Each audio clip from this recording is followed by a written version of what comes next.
Congratulations on opening a childcare facility in the city of Philadelphia. Our children are very important in our community and for our future. These videos will guide you and help you through the process.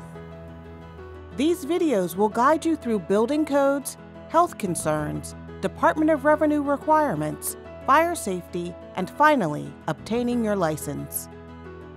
In this first program, we'll talk about zoning review. This should be the first step in your process toward opening your facility. The Philadelphia Zoning Code divides childcare programs into two categories: residential and commercial. Residential childcare programs are in your home and include residential family childcare for up to 6 children and residential group childcare for 7 to 12 children. A variance will be needed for residential group childcare programs.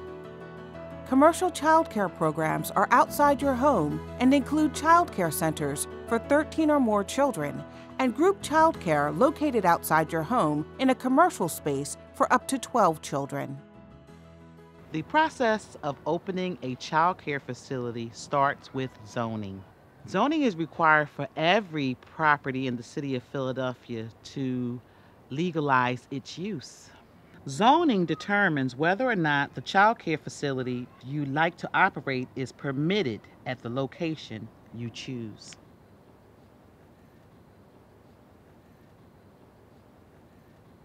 You start with a zoning use permit.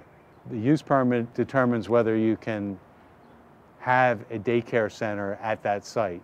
You can apply for both building and zoning at the same time, but I would not file the building first and then file zoning later because you may be wasting your time. A residential childcare needs to be located in a single-family home or two-family home and must be operated by the resident of the home who is either the owner or a tenant who has permission of the owner. You can have up to 6 children at a residential family childcare in most parts of the city. In some parts of the city, that number is limited to 4.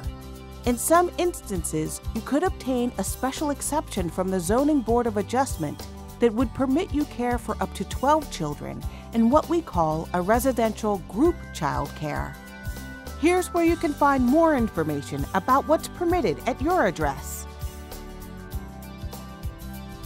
Commercial childcare centers are permitted in areas that are zoned commercial and are in a location other than your home. A commercial group childcare has up to 12 children.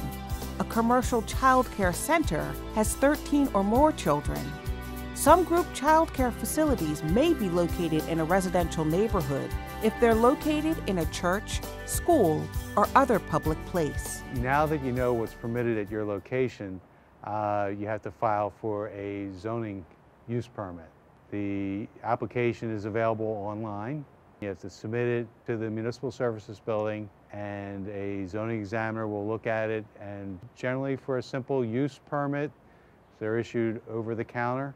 The 3 possible outcomes from a zoning application are that the use is permitted by right, the use is not permitted, in which case you would need a variance from the Zoning Board of Adjustment, or that the use is permitted under a special exception, which also requires you to go before the Zoning Board of Adjustment.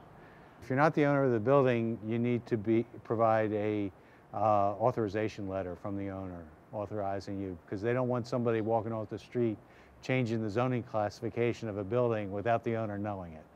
To make this process go as smooth as possible, look for a site that permits daycare classifications. Researching the zoning requirements for your address and obtaining approval is an important first step on the road to obtaining your license to operate. The online tools we've shared with you make it easy to find out what is permitted and what is not. Wherever possible, you should select a property where you will receive approval by right. The City of Philadelphia wants to assist you as you begin your work opening your business. Visit these websites for more information. Consult the guide for childcare providers, and don't hesitate to call the city's Office of Business Services with any questions you may have.